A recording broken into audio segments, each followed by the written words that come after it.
You ask Tiger to solve. This deals with linear equations with one unknown. The final result is x equals 2.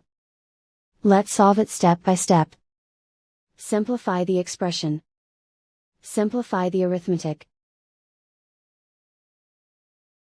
Group all x terms on the left side of the equation. Add 3x to both sides. Group like terms. Simplify the arithmetic. Group like terms. Simplify the arithmetic. Group all constants on the right side of the equation. Subtract 6 from both sides. Simplify the arithmetic.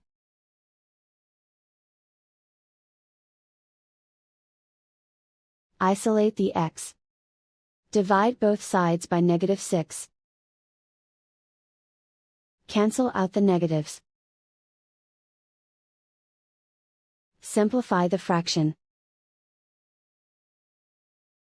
Cancel out the negatives.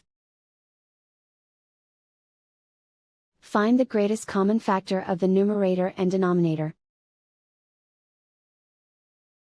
Factor out and cancel the greatest common factor. And so the final result is x equals 2.